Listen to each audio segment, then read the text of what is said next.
Mempelajari An-Nadhm Al-Murattab fi Usul Al-Fiqh Al-Muhabbab.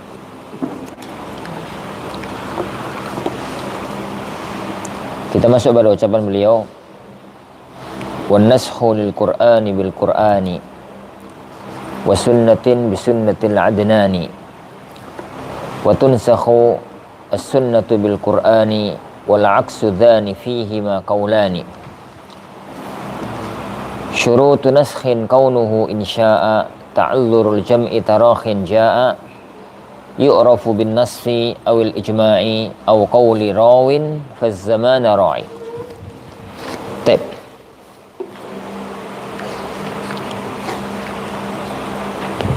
Qala al-musannif hafizahullah ta'ala,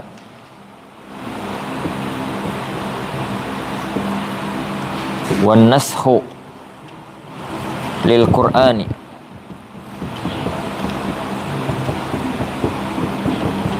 bil Qur'ani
Taib.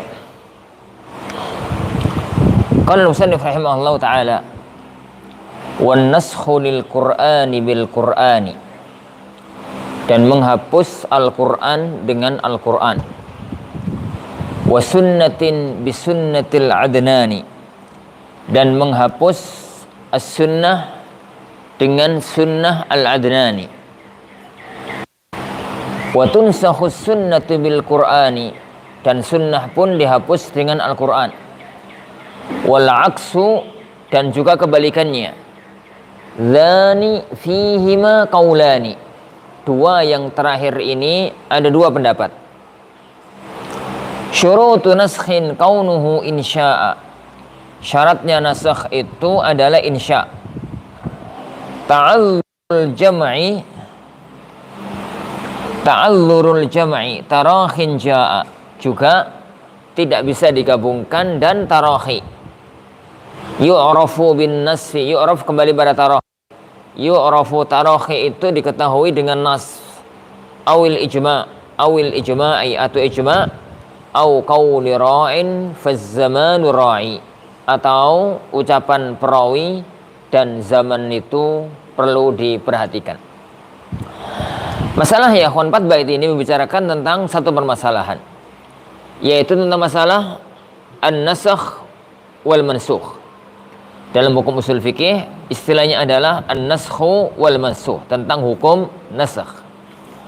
Nasakh itu secara bahasa artinya adalah memindah atau menghapus. Secara bahasa artinya itu al-izalah awin naql, menghapus atau memindah. Kalau kita mengatakan nasakhtu syai'a, bisa bermakna saya menghapus, bisa bermakna saya memindah. Secara istilah, jika disebut an-nasakh dalam istilah para ulama adalah raf'u hukmi dalilin syar'iyyin. Jadi raf'u hukum dalilin syar'i, yani au lafzihi au lafzihi bidalilin akhar mutarakhin anhu. Ini definisi yang paling kondang di kalangan para ulama-ulama usul. Nasakh itu adalah raf'u, mengangkat, menghilangkan hukum dalilin syar'i, sebuah hukum dari dalil syar'i. Dalil syar'i yang dimaksudkan di sini adalah Alkitab wa sunnah, bukan dalil syar'i yang lain.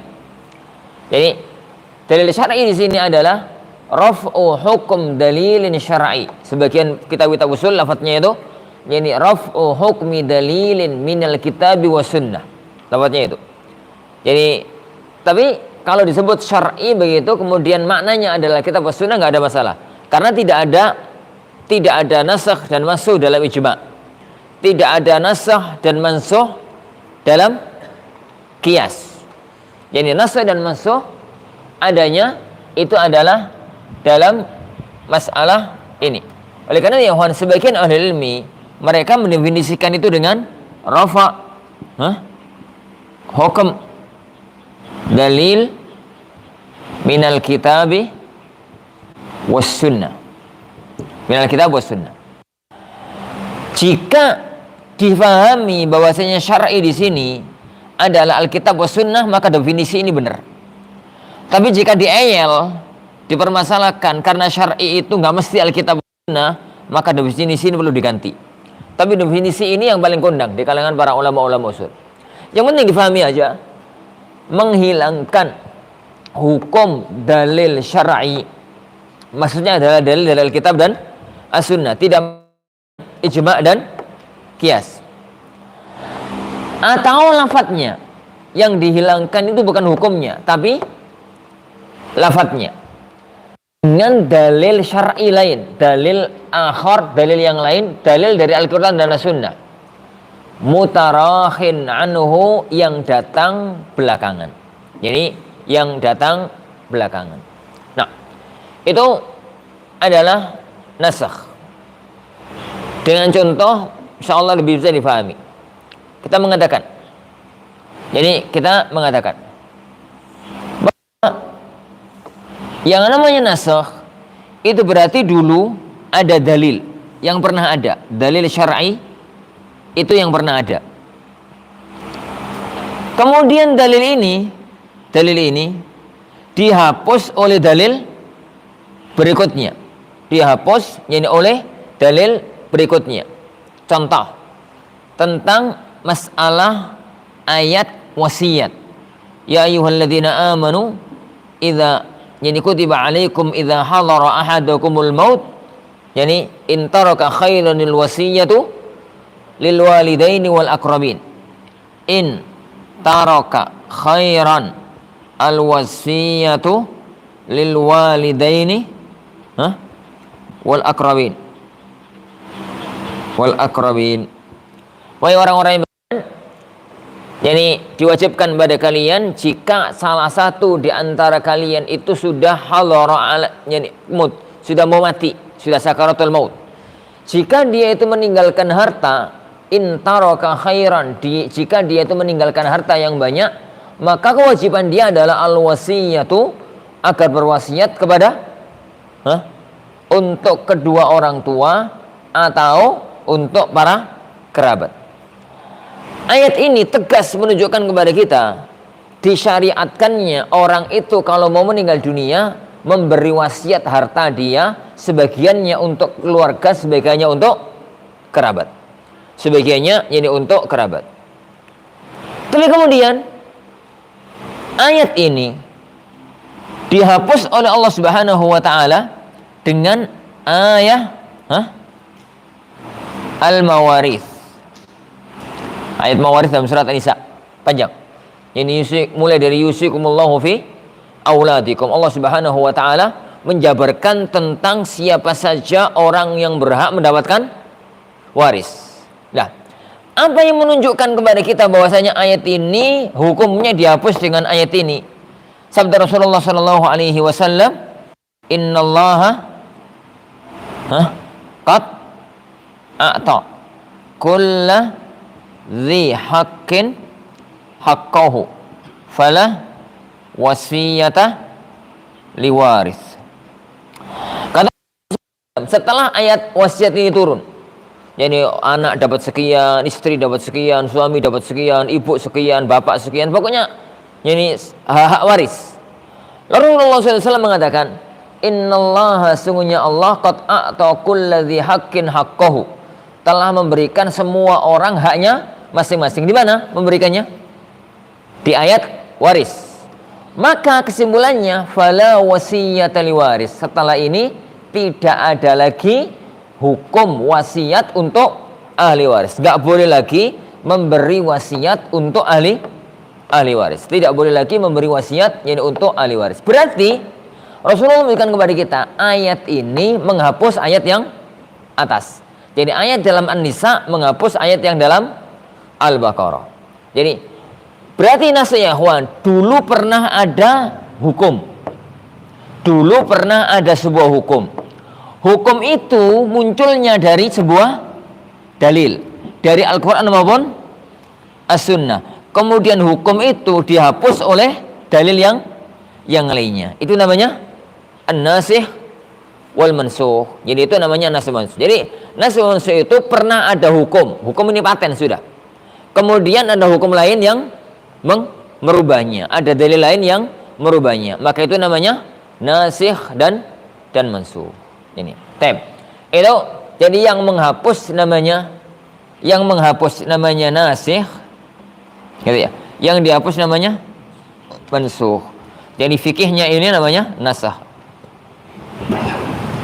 Masalah yang di hadapan kita ini namanya nasakh. Yang menghapus namanya nasikh, yang dihapus namanya itu mansukh. Tab ini definisi dari an-nasakh wal mansukh, definisi dari nasikh dan mansukh. Lah, beliau menyebutkan beberapa masalah yang berkaitan dengan masalah an-nasakh wal mansukh.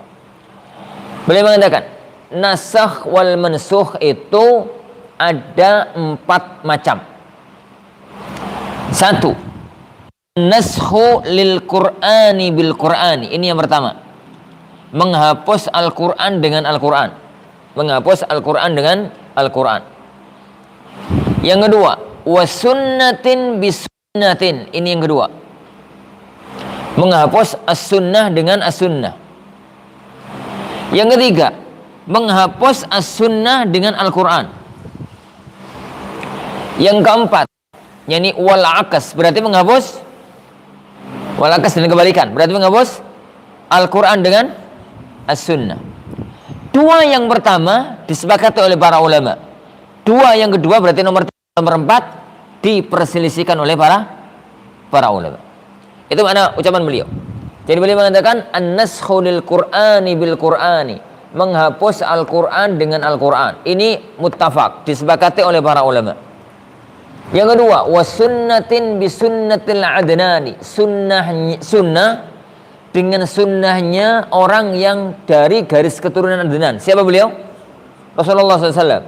Karena nasabnya beliau yang disepakati oleh para sejarawan adalah sampai Adnan.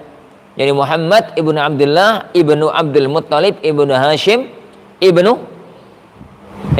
Abdi Manaf ibnu Hashim ibnu Abdi Manaf ibnu Kilab ibnu Murrah ibnu Kilab, terus ibn sampai Adnan. Itu disepakati oleh para ulama. Dan para ulama sepakat nasab beliau sampai Ismail sampai Ibrahim. Mereka hanya berselisih antara setelah Adnan sampai sebelum Ismail itu namanya siapa saja. Jadi wasunnatin bisunnatil Adnan, ini yang kedua. Yang ketiga, wa tunsahu sunnatu bil Qur'an. As-sunnah dihapus dengan Al-Qur'an. As-sunnah dihapus dengan Al-Qur'an. Kemudian yang keempat, wal aksu. Maksudnya yani kebalikan, Al-Qur'an dihapus dengan As-sunnah. Dzani dua ini, maksudnya yang ketiga sama yang keempat, fihima qaulan, ada dua pendapat. Jadi ada dua pendapat. Baik. Sekarang kita bahas masalah itu.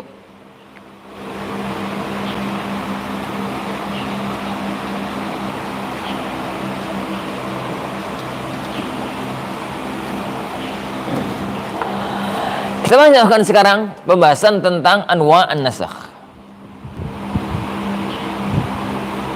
Jadi macam-macam nas. Yang pertama, naskhul Quran bil Quran. Al-Quran dihapus dengan Al-Quran.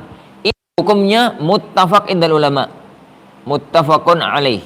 Para ulama usul dan para fuqaha mereka sepakat bahwasanya ada ayat Al-Quran dihapus dengan ayat Al-Quran. Apa contohnya? Ya tadi. Jadi contoh ya, Ahwat. Contoh.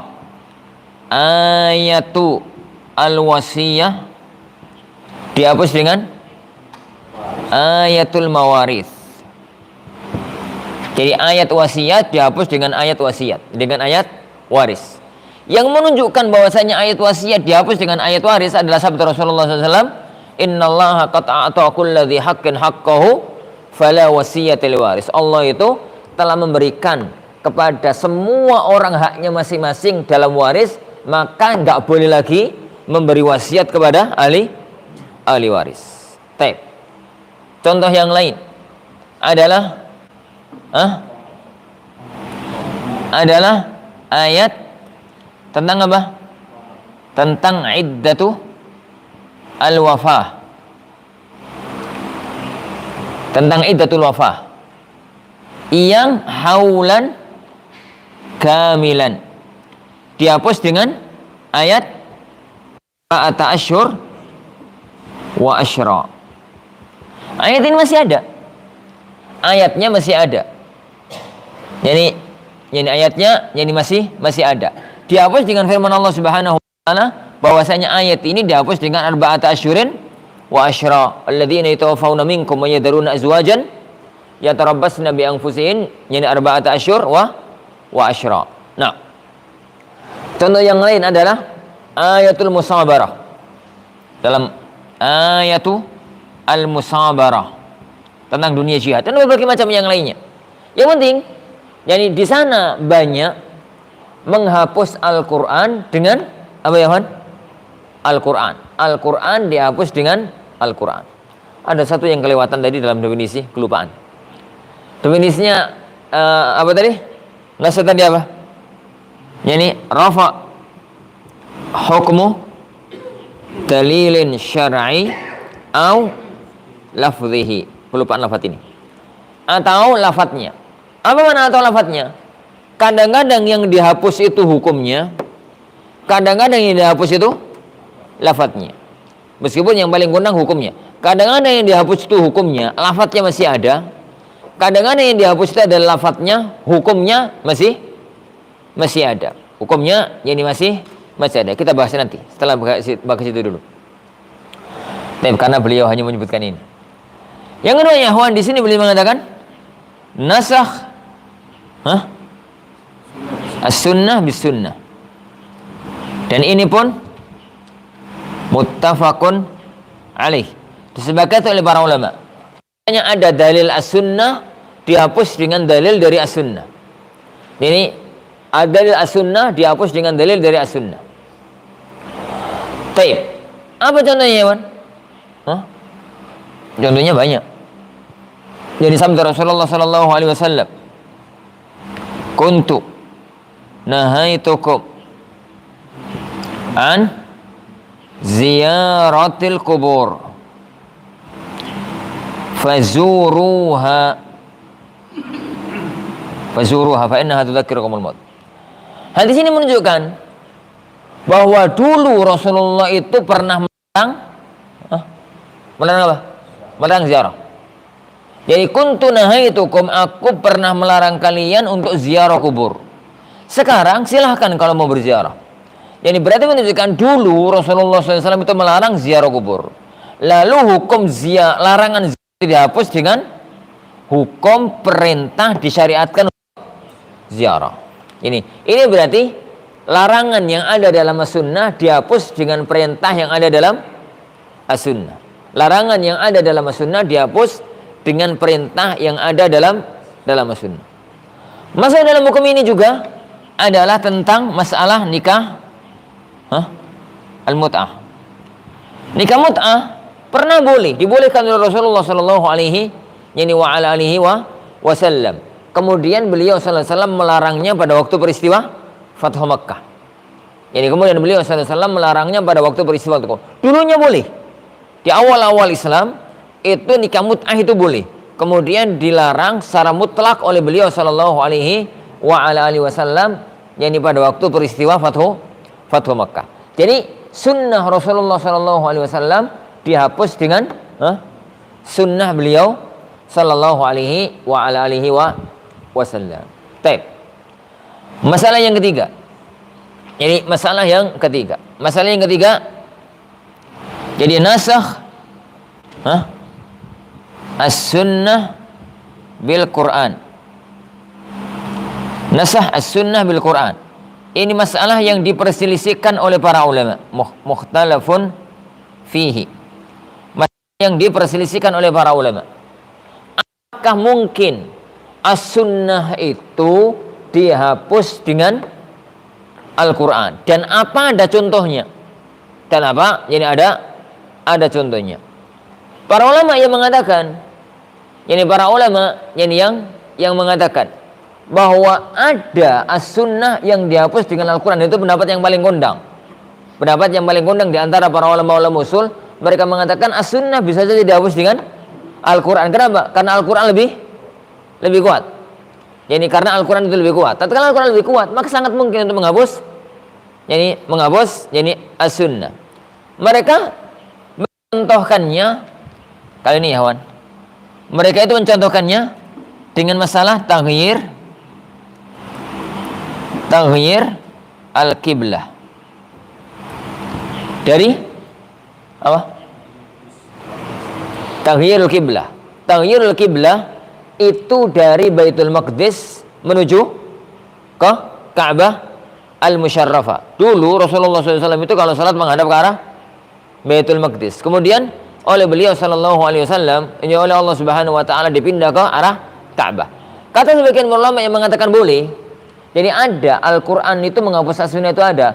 Jadi kita tahu bahwasanya pernah ada salat menghadap ke arah Baitul Maqdis itu dari hadis-hadis beliau sallallahu alaihi wasallam.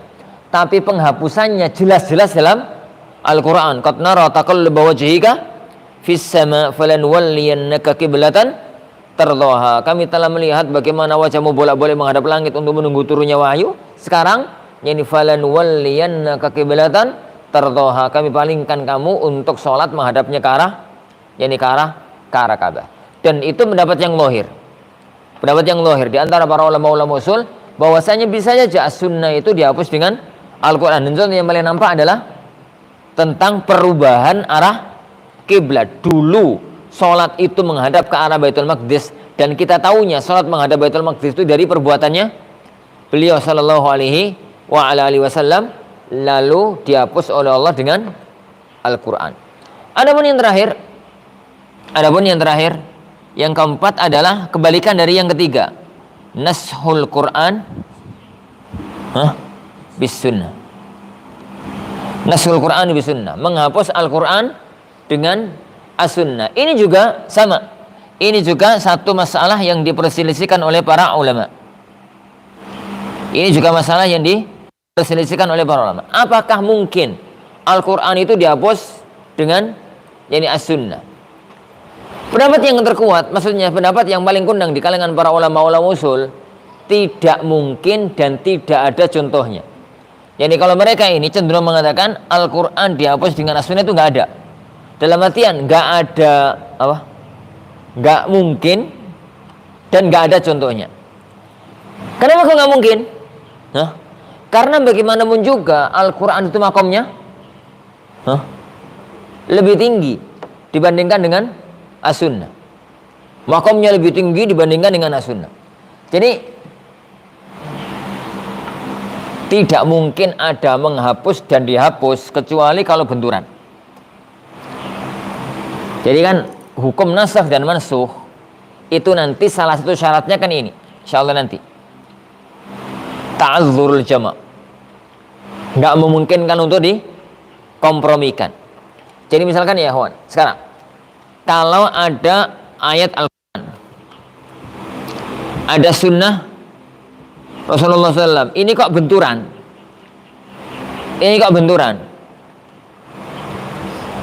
maka hanya ada dua kemungkinan.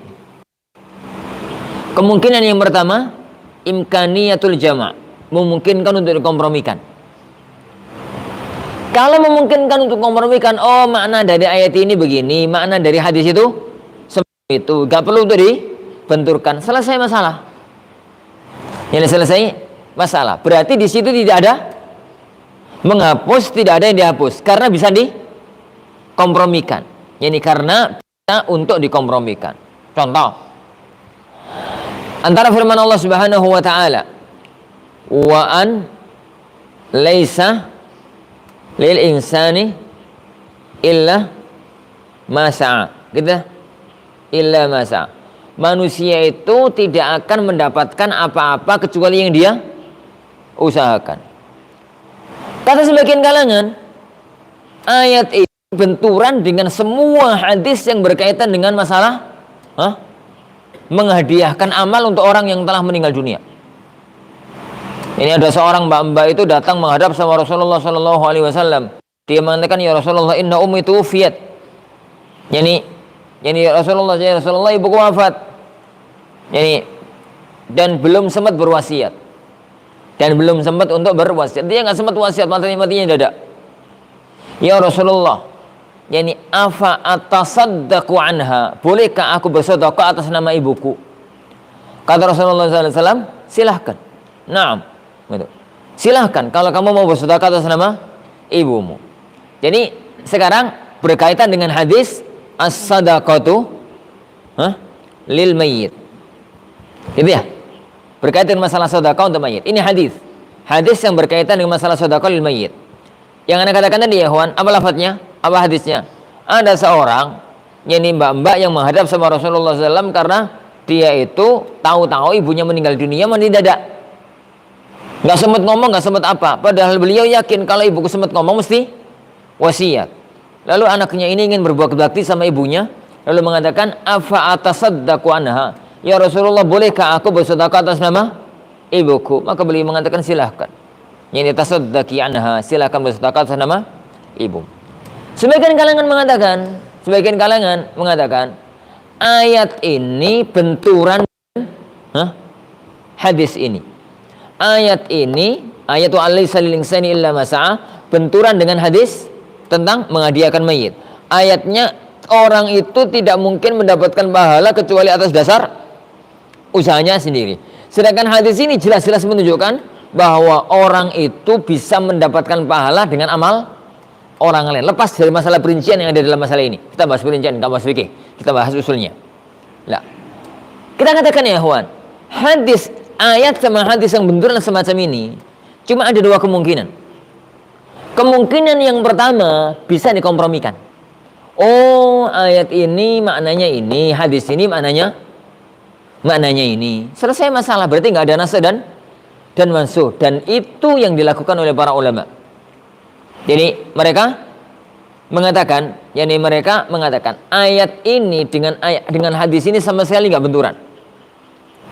Dari dua sisi. Yang pertama, hadis itu yang bersedekah atas nama ibunya itu anak.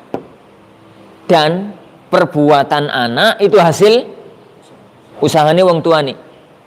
Anak nih berbuat baik itu adalah hasil didikan wong tuane. Maka tatkala anak berbuat baik, bersedekah atas nama orang tua, sebenarnya itu adalah usaha anak itu sendiri. Itu kemungkinan yang pertama, jawaban mengkompromikan antara ayat sama hadis.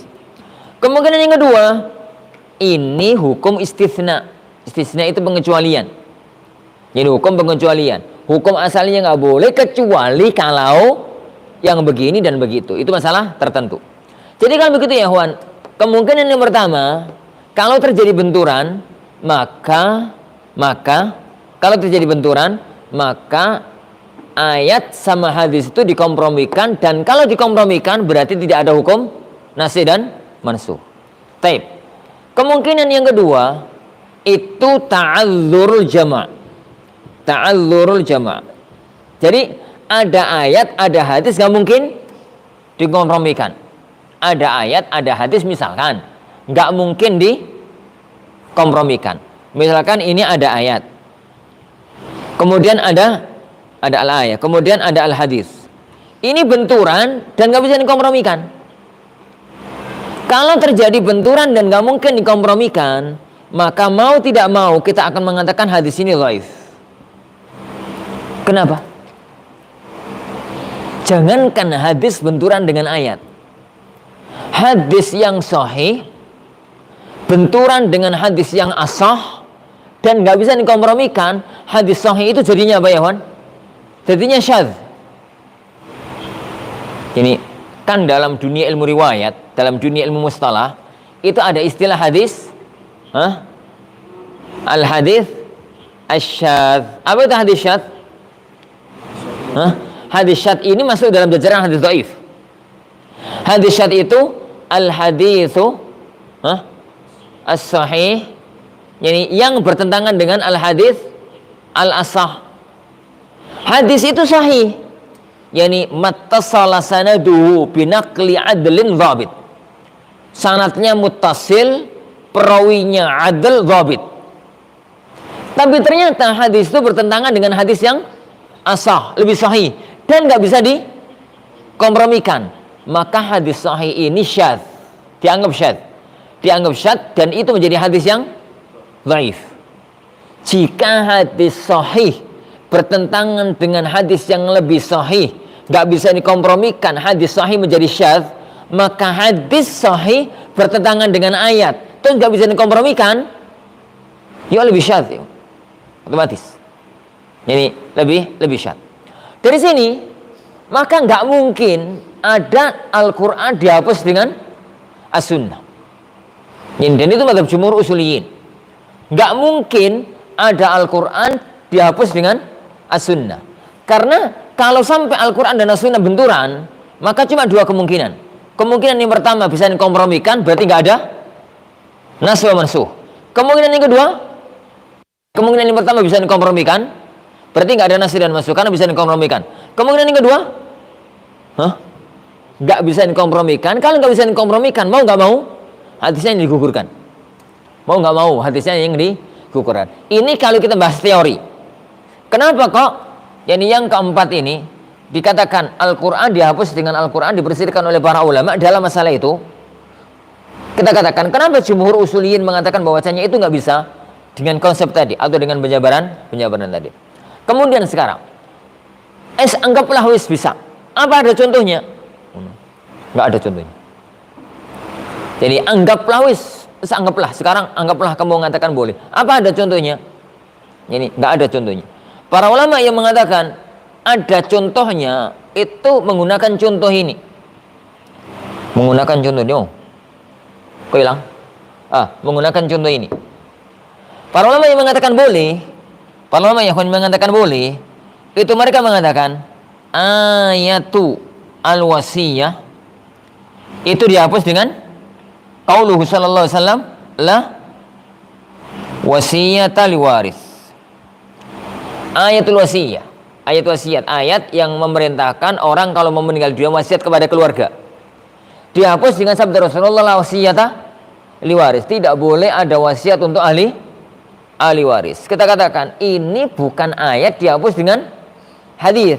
Ini itu ayat dihapus dengan ayat. Rasulullah SAW hanya menjelaskan bahwa setelah turunnya ayat wasiat, ayat waris, maka ayat wasiat tidak berlaku. Beliau tidak menghapus. Beliau melakukan adalah menjelaskan kalau ayat wasiat terhapus dengan ayat waris. Wallahu alam. Oleh karena itu, kalau di kitab usul fikih yang tidak menyebutkan khilaf, mereka mesti mengatakan nasakh mansukh itu cuma ada 3 macam. 1, 2, 3. Yang ini nggak ada.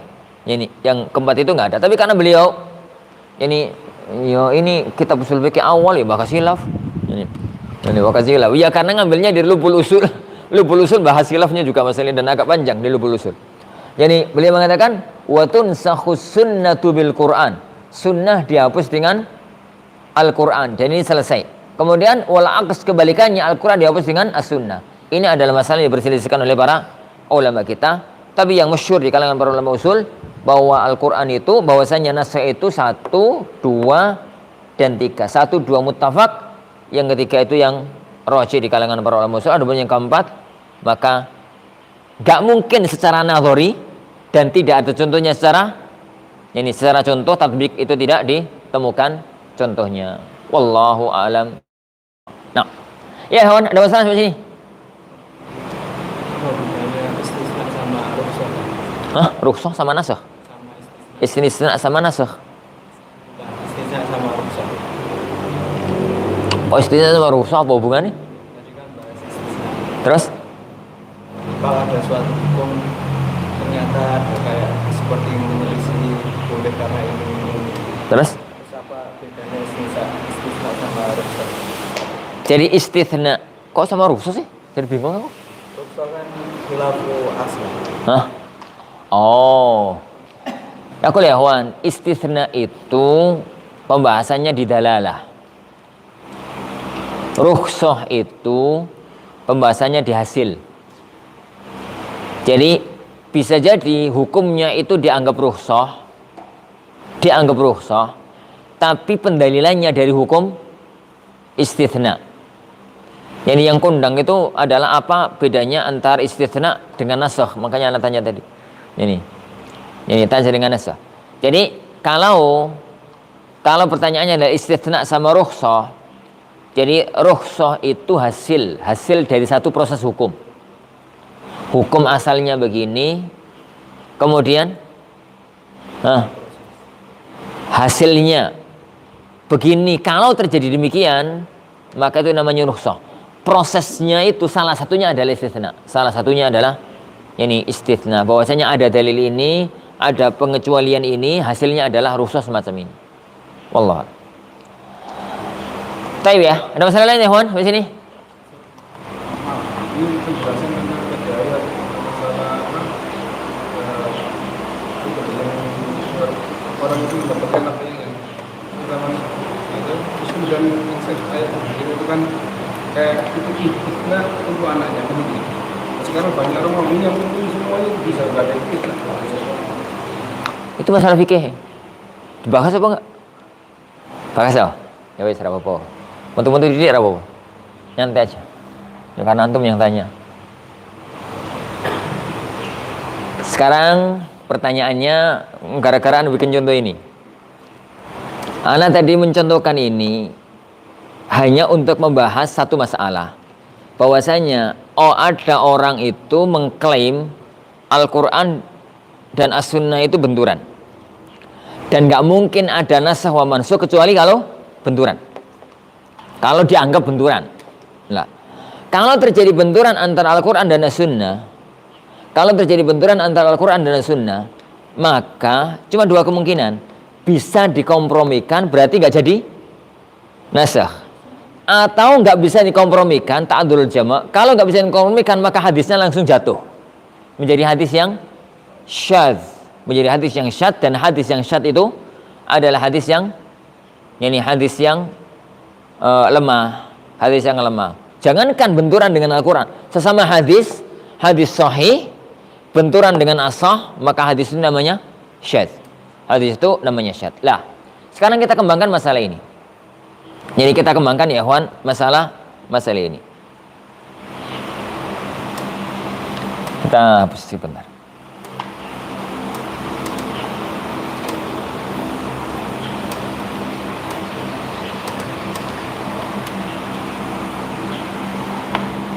Masalah firman Allah Subhanahu wa taala. Masalah ya ikhwan firman Allah Subhanahu wa taala ini masuk dalam kajian fikih. Firman Allah Subhanahu wa taala wa alaysa lil insani illa ma sa'a. Illa ma sa'a. Wa alaysa lil insani illa ma sa'a. Seseorang itu tidak akan mendapatkan pahala kecuali yang sa'a, kecuali yang dia usahakan. Dari ayat ini ya ikhwan, para ulama sepakat ittafaqu, yani ma sa'ahu fi hayatihi fahuwa lahu. Yani apa yang diusahakan oleh orang semasa hidupnya dewe. Semasa hidup dia sholat, semasa yani orang itu sendiri ya ikhwan, itu fahuwa lahu, itu adalah pahala bagi dia. Itu tidak ada masalah, selesai masalah. Jadi ya.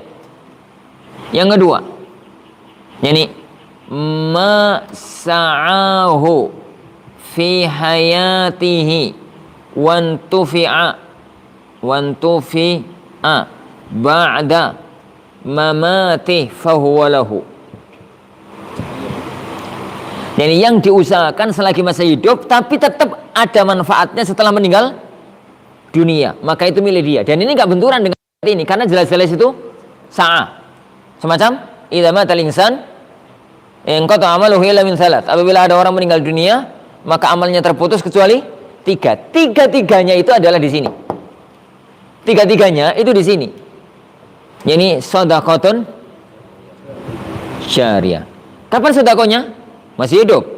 Ilmun yuntafa'u bihi. Kapan ilmunya ngajarkannya? Masih hidup. Gitu ya. Kemudian wa walad saleh. Walad saleh. Kapan dia menghasilkannya? Masih hidup. Jadi tiga-tiganya ini sebenarnya adalah masih masuk dalam ayat wa alaysa lil insani illa ma sa'a. Wa alaysa yani lil insani illa ma sa'a. Baik. Itu yang kedua.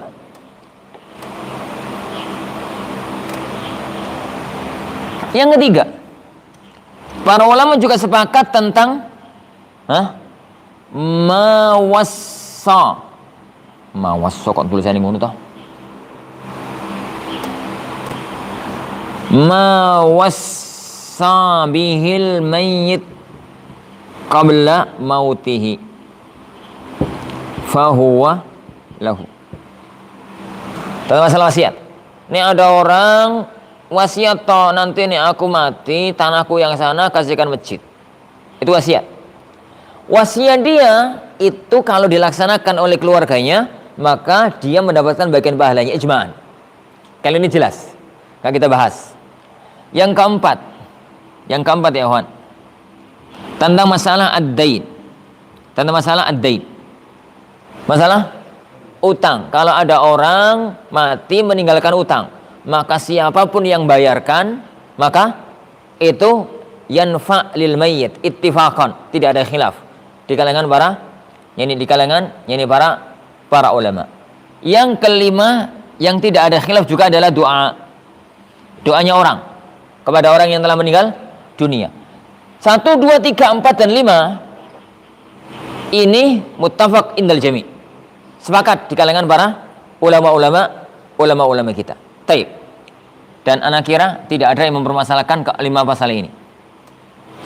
Yang masalah yang keenam itu yang masyhur di kalangan ahlul ilmu dengan istilah ihda'us thawab.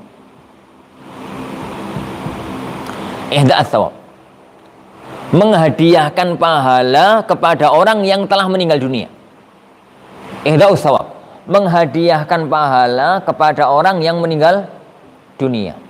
Jadi bukan orang yang hidup beramal lalu yang mati mendapatkan bagian dari pahalanya. Kalau anak sholat, dia kok sholat, maka ada banyak orang yang mendapatkan pahalanya, orang tuanya, gurunya, gitu, mendapatkan pahalanya. Tapi kan nggak ada ihda'us thawab di situ, nggak ada apa itu penghadiahan pahala. Cuma pada kaidah umum, yaitu ilmun yuntafa'u bihi atau man sanna fil islam bisunnatan hasanah. Jadi kita bahas sekarang ihda'us thawab. Ihda'us thawab itu surahnya adalah ada orang beramal diniatkan untuk mayit. Diniatkan untuk mayit. Ya Allah, sholat malam gitu ya. Sholat malam terus maca Quran. Pada waktu dia maca Quran, ku iling adike, wis mati duluan. sakne gitu ya. Tiba-tiba eling adike sing wis wafat. Adike wis wafat. Yen mbiyen ku rada nakal, adike. Sakne adik durung sempet ngaji wis mati. Akhirnya dia mengatakan, ya Rabb, ya Allah, berikanlah pahala bacaan Quranku malam ini untuk adikku. Ya Allah, berikanlah bacaan Quranku malam ini untuk adikku. Itu gambaran kasus namanya ihda'us thawab, kirim pahala. Jadi nggak dungakno adik lo ya. Kalau dungakno adik masuk ke sini, ya Allah ampunilah adikku, itu nggak ihda'us thawab kali itu. Itu doa. Itu doa. Ini itu doa. Atau adiknya diutang, dibayari, itu masalah bayar utang. Jadi kita tidak membahas masalah, kita nggak bahas masalah utang, kita nggak bahas masalah wasiat. Yang kita bahas adalah masalah ihda'us thawab. Yani as-thawab. Masalah ihda'us thawab ini ya kawan, ada beberapa dalil yang menunjukkan ke arah sana. Perhatikan. Hadis yang pertama yang barusan kita sebut tadi. Yani wanita tadi mengatakan, ya Rasulullah, ibuku wafat. Aku nggak sempat wasiat, seandainya dia ketemu aku mesti wasiat. Yani afa atasaddaqu anha. Kata beliau sallallahu alaihi wasallam, kata beliau radhiyallahu anha, afa atasaddaqu anha. Bolehkah aku bersedekah atas nama ibu? Aku bersedekah duitku dewe atas nama ibu. Qala sallallahu alaihi wasallam, tasaddaqi anha. Tasaddaqi, silakan bersedekah atas nama ibuku, atas nama ibumu. Hadis yang kedua, hadis Syubrumah. Hadis Syubrumah. Ada seorang itu haji, lalu dia mengatakan, labbaik Allahumma an Syubrumah. Ya Allah, aku penuhi panggilanmu untuk menunaikan ibadah haji atas nama Syubrumah. Rasulullah tanya, Syubrumah ku apamu? Dalam hadis riwayatnya adalah abi au akhi. Riwayat hadisnya abi au akhi. Wa au di sini imma lisyak, dan au ya huwan di sini adalah pasti lisyak kau imma. Pasti lisyak. Adalah untuk menunjukkan keraguan perawi, bukan keraguan yang ngomong. Jadi perawinya itu bingung, kemarin itu dia ngomong abi ataukah akhi. Yani abi au akhi. Ini jelas orang itu ibadah haji dia. Hadis ini ya kawan, tidak bisa ditolak. Hadis ini tidak bisa ditolak. Yani Mujair rahimahullah ta'ala, orang yang mengingkari ihda'us thawab mutlaqan itu min simati ahlul bidah. Mutlaqan ya kawan. Sampai pun kasus ini dianggap dhaif. Kan sebagian kalangan mengatakan bahwasanya hadis ini ya sahihnya sahih, tapi kan benturan sama Al-Qur'an. Jadi dhaif gitu. Ini jadi dhaif. Yang jadi masalah adalah hadis ini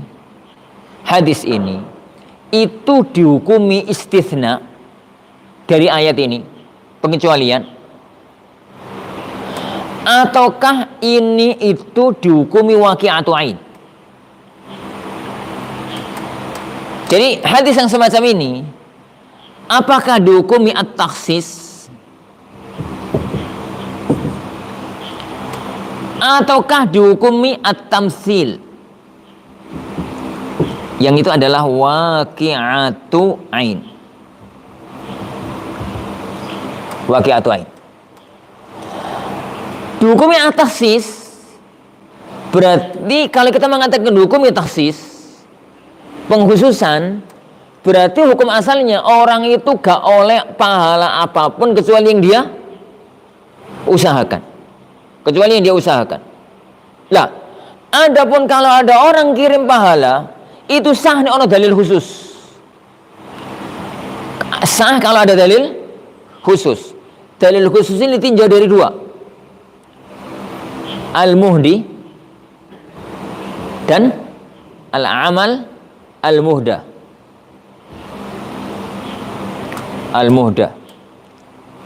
Jadi dalil, kalau kita anggap itu adalah pengkhususan, maka berarti jadi dua. Pertama, semua dalil-dalil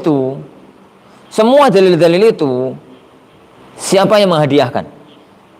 Siapa yang menghadiahkan? Semua dalil itu bicara anak ke orang tua kecuali hadis ini.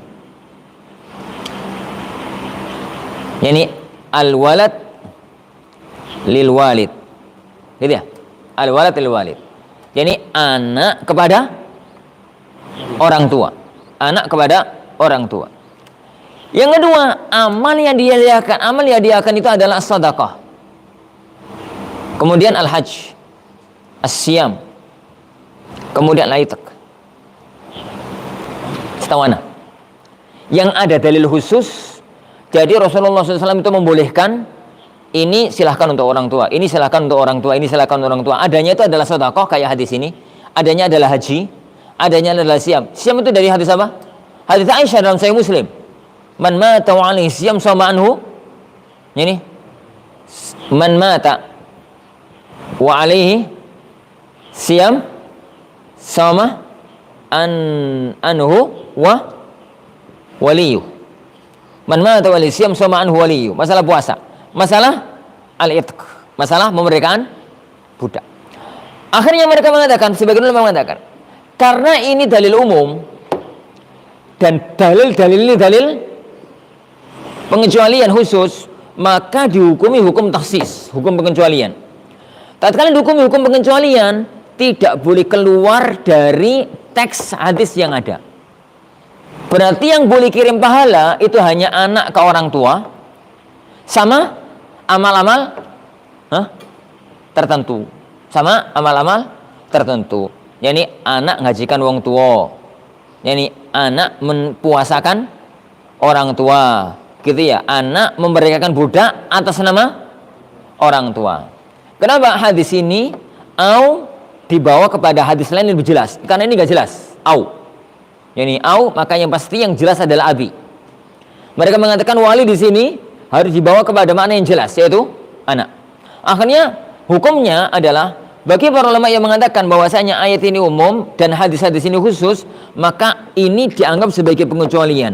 Kalau begitu, orang itu tidak mendapatkan pahala apapun dari hasil usahanya, kecuali dari hasil yang dia usahakan, kecuali kalau ada kiriman pahala dari anak ke orang tua dengan amal-amal apa? Tertentu, dengan amal-amal tertentu. Jadi ketika ada orang ke masjid, Ustaz ini sedekah atas nama ibu ya, atas nama bapak, atas nama apa, atas nama apa. Lah, ini cara pandang yang pertama. Dan ini cara pandang Syafi'iyah. Cara pandang Imam Syafi'i rahimahullah, bukan Syafi'iyah. Cara pandang Imam Syafi'i rahimahullahu ta'ala. Sekarang yang kedua. Tapi cara pandang ini tidak disepakati oleh para ulama. Sebagian ahli ilmi membawa hadis-hadis ini kepada waqi'atu ain. Waqi'atu ain itu ya kebetulan tatkala itu kasusnya kaya ngono. Kebetulan tatkala itu kasusnya semacam itu. Kebetulan ono sing takon tentang sedekah. Kebetulan ono sing kasus masalah haji. Kebetulan ra ono sing takon masalah maca Quran. Nah, seandainya tatkala itu ada orang takon, ya Rasulullah, kalau ana baca Quran untuk ibuku, kira-kira jawaban Rasulullah piye? Kira-kira.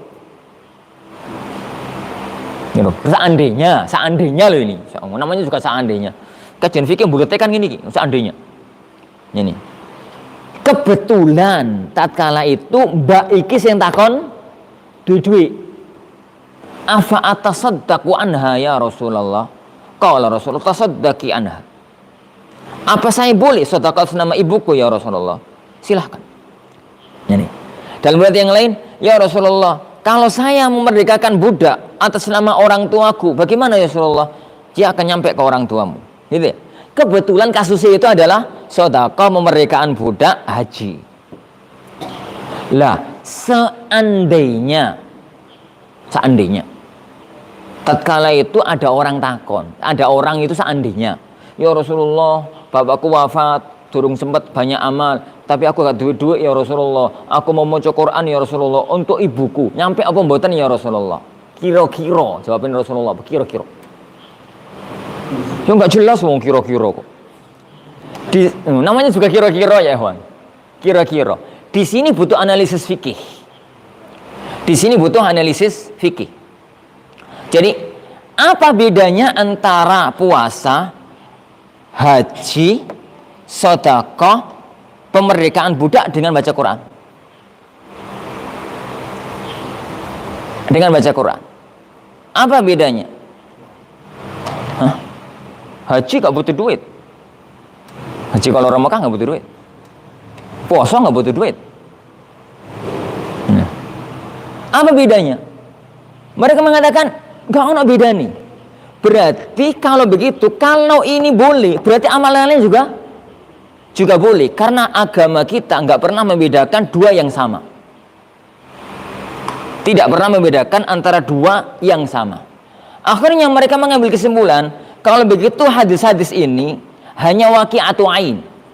Kasus tatkala itu. Tapi hukumnya umum. Hukumnya adalah umum. Hukumnya itu umum. Berlaku untuk semua amal, berlaku untuk siapapun. Yang berlaku untuk siapapun. Dan itu madhab a'immatus salasah.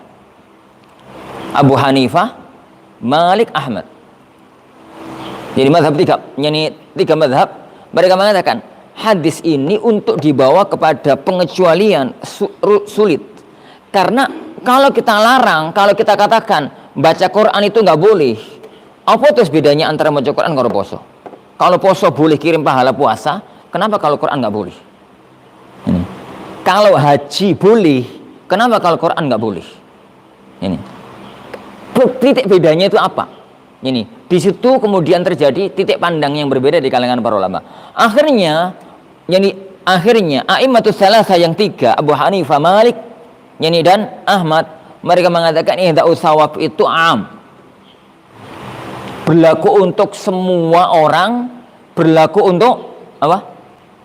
Semua amal. Berlaku untuk semua orang, berlaku untuk semua amal. Jadi misalkan seorang istri bojone wafat, atau seorang suami istrinya wafat, sedih gitu dia. Selalu ingat suaminya, keling kalau sholat malam itu eling bojone, biyen sering sholat bareng meskipun gak jamaah. Terus malam-malam dia itu maca Quran, terus biyen ku eling, biyen ku sering maca Quran bareng karo tadarusan, saiki dhewean. Akhirnya dia ngomong, ya Rob, berikanlah pahala maca Quranku malam ini untuk istriku. Ini nyampe apa tidak? Tidak dalam qaul takhsis dan nyampe dalam qaul tamtsil. Cara pandangnya yang anak katakan tadi. Ini cara pandangnya yang anak katakan tadi. Qadarullah yang berpendapat dengan qaul takhsis itu Al-Imam Syafi'i rahimahullah taala, yang berpendapat dengan qaul tamtsil itu ulama yang tiga. Makanya antum melihat ya, dalam Syarh Aqidah Tahawiyah, Ibnu Abil Is membela bisa-bisa mendapat ini. Ini dalam Syarh Aqidah Tahawiyah, Imam Ibnu Abil Is rahimahullah taala membela bisa-bisa mendapat nyampenya pahala dari siapapun untuk amal apapun. Dia mengatakan ihda'us sawab itu haram mutlakon, gak nyampe mutlak, anak sampai orang tua pun gak nyampe.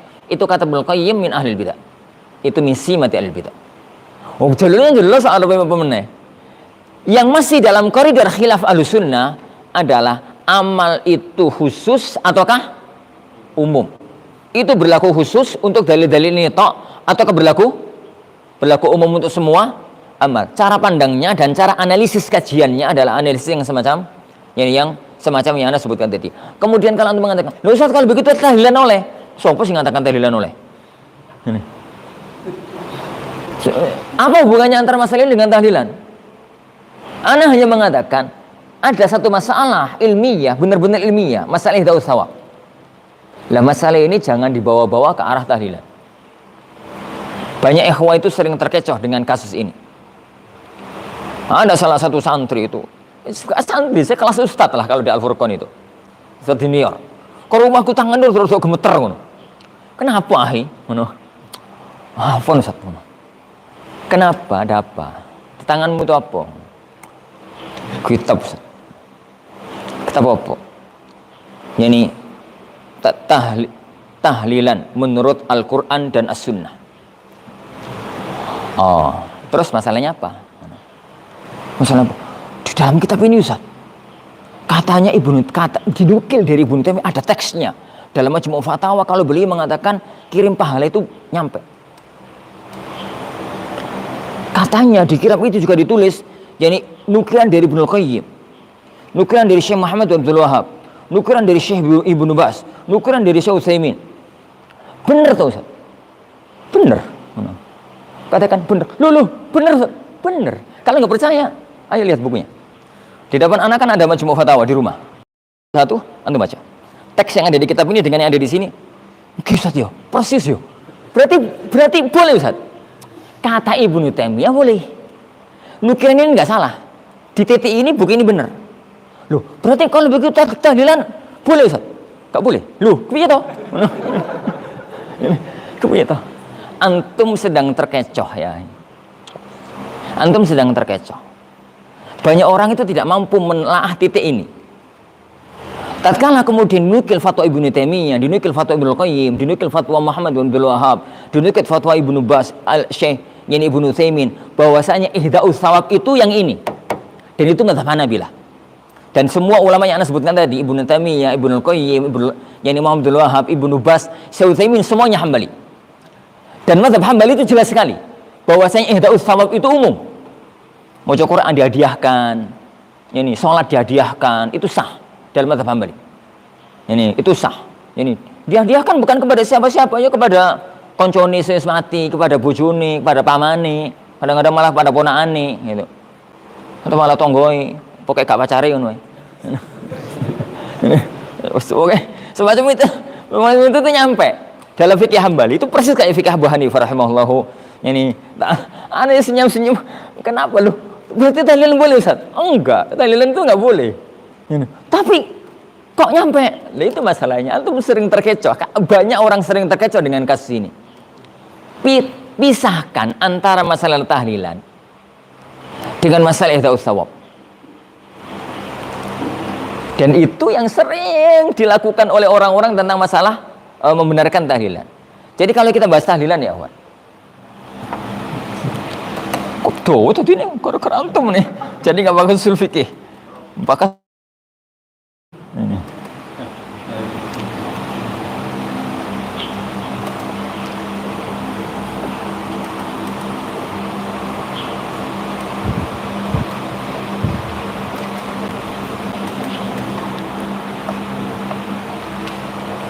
Kalau kita bahas tahlilan itu kan tasawur dulu. Ingat ya kawan, al-hukm far'un an tasawuri. Hukum sesuatu itu adalah bagian kecil dari gambaran kasus. Namanya tahlilan itu kumpul-kumpul, makan-makan di rumah kematian di hari-hari tertentu dengan membaca bacaan-bacaan tertentu yang ditentukan dengan terpimpin, berjamaah dengan terpimpin, gitu toh tasawurnya tahlilan. Tasawurnya tahlilan itu kan yakni ngumpul di hari tertentu yang ditentukan, biasanya itu 3, 7, 40, 100, 1000 terus hol.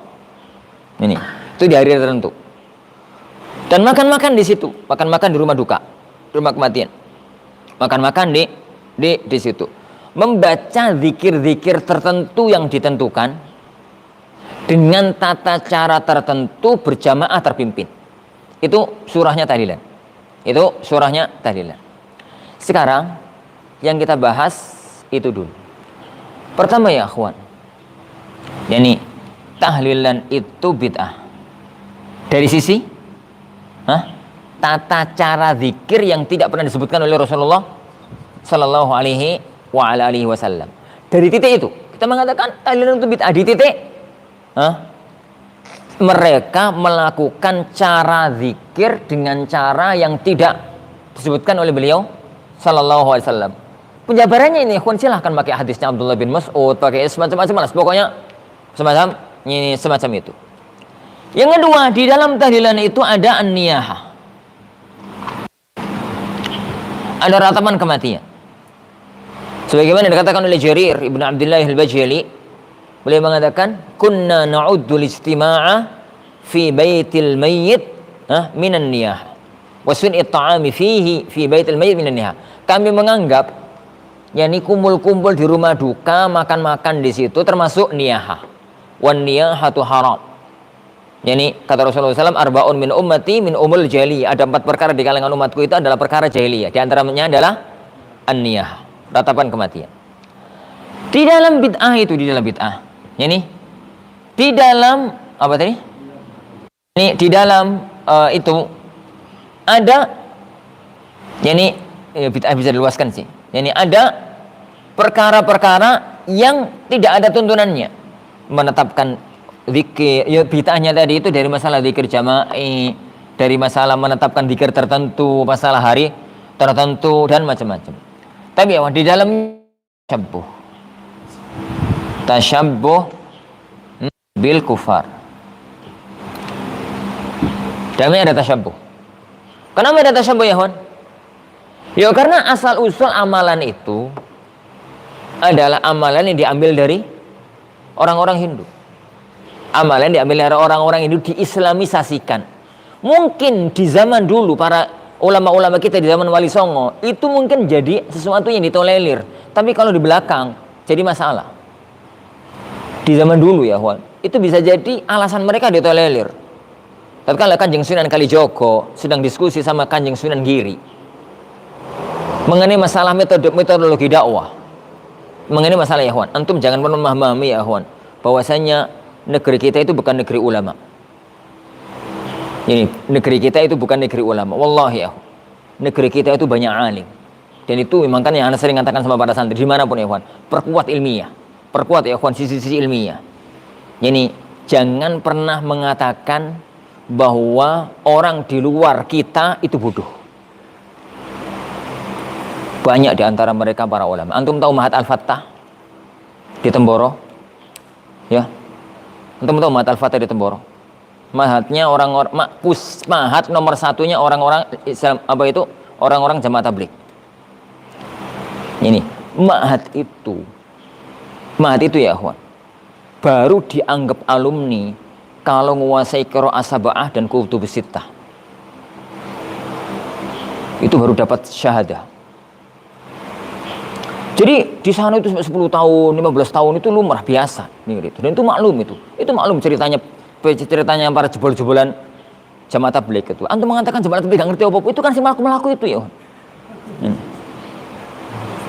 Tokoh-tokohnya itu mereka orang-orang pintar. Difahami dengan gaya mereka. Difahami dengan gaya mereka. Hari-hari ini sejak lama gitu, anak kan sedang merancang kurikulum setainya Al-Furqan. Karena mau jurusan fikih. Anak sedang konsultasi dengan banyak hal. Banyak orang. Lah salah satu di antara itu kemudian coba lihat Ustaz. Salah satu di antara setai yang sudah ada di Cirebon. Setai ini setai Imam Syafi'i.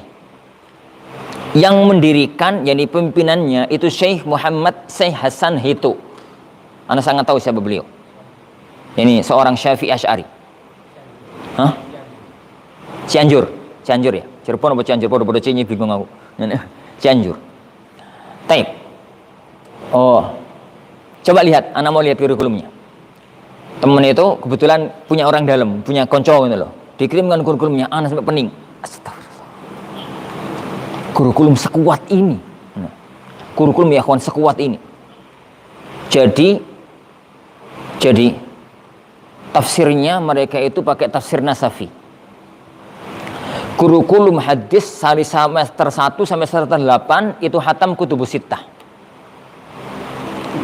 Fikihnya itu kan Zurraghibin, syarah dari Minhajut Talibin. Minhajut Talibin itu matan puncak dalam fikih Syafi'iyah. Dan kan Zurraghibin itu syarah terbaik dari itu. Aku sing penting itu usul fikihnya. Usul fikihnya Al-Badrut Thali. Astagfirullah. Iki gurune iso ngajar, muridnya paham apa ora? Badrut Thali itu syarah dari Jam'ul Jawami. Jam'ul Jawami itu matan puncak di usul fikih. Jadi urut-urutan dari bawah itu ya, dari usul minul usul, kemudian warokot, setelah itu al-luma, setelah itu lubul usul, setelah itu yani munhazil baydawi, setelah itu lah titik puncaknya itu jamul jawami yang dijadikan kurikulum syarahnya. Betul tali. Kita nana opora, opo sponsor to pikiranku. Yani. Tapi seandainya itu tenanan ya ikhwan, maka berarti jangan pernah meremehkan jebolan-jebolan orang NU. Jangan pernah, jangan pernah mengatakan mereka itu orang ngerti. Si nggak ngerti itu kayak kampung itu loh ya. Si nggak ngerti alif batak mau batak khobar. Tapi ini asli kiai ini, itu mereka orang-orang yang ngerti. Ini orang-orang yang ngerti, analisis. Ini maka kuatkan ya kawan, kuatkan titik-titik ngomong apa untuk ini. Kuatkan titik-titik ilmiah. Ngomong gara-gara Kanjeng Sunan Kalijogo karo Kanjeng Sunan Giri. Ini Sunan Kalijogo karo Sunan Giri. Itu cerita-cerita dalam kitab sejarah. Semacam yang ditulis oleh Syarawan Kondang, siapa dulu namanya membacakan itu Sunan Kalijogo dengan Sunan Giri itu diskusi berselisih pendapat lah antar ustadz kalau kadang itu ustadz ini beliau itu mengkritik Sunan Kalijogo yang dakwah itu pakai tembang, pakai pakai wayang, pakai apa itu. Ini dia mengatakan, Kang, sampean ku dakwah aja ngono no. Kita itu hanya menyebarkan Al-Quran dan As-Sunnah. Masyarakat terima gak terima itu urusan mereka. Kanjeng Sunan Kalijogo mengatakan, yo gak ngono loh Dik. Yo gak ngono loh. Yani kita itu sih ngawali dakwah. Yang penting orang-orang itu mau masuk Islam dulu. Yani dan itu harus pakai adat mereka. Kita masukkan Islam mereka dulu mending daripada mati kafir. Yani pokoknya masuk Islam dulu. Kalau dan tapi akan muncul generasi setelah kita yang membenarkan apa yang kita salahkan di dalamnya. Yang penting kita sudah buka jalan. Ini kita sudah ini buka jalan dan begitu. Yang macam-macam. Kembali ke sini. Akhirnya ya Huan, yang dipakai oleh mereka dulu adalah ya adatnya orang-orang Hindu itu. Ya 3 hari, ya ini, ya itu. Kemudian itu yang bacaannya di Islamisasikan. Biyen kutu nek diwaca itu Tripitaka atau Weda, ganti ini diganti itu, keterusan sampai saya. Yang penting dalamnya ada tasyabbuh haram. Apalagi ya awan kalau ketambahan maksakan diri, harta anak yatim dipakai tahlilan teh, harta ini, harta itu dan macam-macam. Ini yang 3 ini paten. Kalau yang 4, 5, 6 ini kondisional. Kondisional itu misalkan di dalamnya itu ada zulmu malil yatim. Yang lain-lain lah. Yang lain-lain. Lah, titik-titik ini yang kita jadikan diskusi untuk membahas masalah tahlilan. Dan jangan coba-coba diskusikan tahlilan itu di titik ini. Kalau antum mengatakan gak mungkin nyampe, antum dilibes habis ya kan. Ini. Lu ciri sopo gak nyampe ciri. Ini. Wong yang mengatakan nyampe itu Abu Hanifah, yani Malik, sama Ahmad. Imammu itu mengatakan nyampe. Ibnu Taimiyah, Ibnu Qayyim. Sampai naruh ngomong apa? Imammu itu mengatakan nyampe. Dalam kitabnya ini. Syekhmu itu Ibnu Baz Utsaimin mengatakan nyampe. Jadi, Anda sering wanti-wanti sama teman-teman, jangan pernah diskusi tahlilan di titik ini. Karena mesti kalah. Karena mazhab jumhur mengatakan ihda'us shawab itu nyampe mutlaqan. Mazhab jumhur para ulama. Sisi dalilannya dari mana? Dari ini yang Anda katakan tadi. Apakah dalil-dalil ini itu adalah litakhsis atau litamsil waqi'atu ain? Itu jadi titik masalahnya. Lah, pendalilan semacam ini jangan katakan salah Ustaz. Kan mirip-mirip kasusnya la yusalliyanna ahadukumul asra illa fi Bani Quraidah. Sebagian ngeyel di titik nas, sebagian ngeyel di titik dalalah. Sebagian ngeyel di titik nasib pokoknya la yusalliyanna ahadukumul asra illa fi Bani Quraidah. Sebagian mengatakan, "Duh, karepe Rasulullah gak ngono. Karepe itu ngene." Jumhur mengatakan, "Karepe Rasulullah gak ini. Iki kuwi kasus tok." Nih iki oleh berarti kabeh yo. Ya oleh, ya boleh. Sebagian mengatakan, "Pokoknya iki tok." Wah, wis mirip-mirip ngono kok ya diskusi ilmiahnya itu. Dan itu pendapat manapun yang kita matangkan atau yang kita rojihkan gak bisa memaksakan pendapat yang lain. Maka Anda sering mengatakan jangan diskusikan tahlilan di titik ini. Lah pinternya kiai-kiai NU gak pernah bahas iki. Yang dibahas iki. Pinternya kiai-kiai NU kalau nulis buku tahlilan ini dibahas itu dalil bahwa tahlilan itu sunnah, itu adalah nyampe pahala. Ditolak ucapannya para ulama Abu Hanifah, Imam Mazhab, Nyai Abu Hanifah, Imam ini, Imam ini. Tapi mereka sendiri gak menukil dari fikihnya Syafi'iyah. Karena Rano. Ini karena Rano ya. Maksudnya karena nggak ada. Wallahu a'lam. Iya. Tapi insyaallah sampai sini kita belajar. Soal kita lanjutkan masih pada masalah nasakh insyaallah subhanahu wa taala pada pertemuan yang akan datang. Kita akhiri majelis kita. Subhanakallahumma wa bihamdika asyhadu an la ilaha illa anta astaghfiruka wa atubu ilaik. Assalamualaikum warahmatullahi wabarakatuh.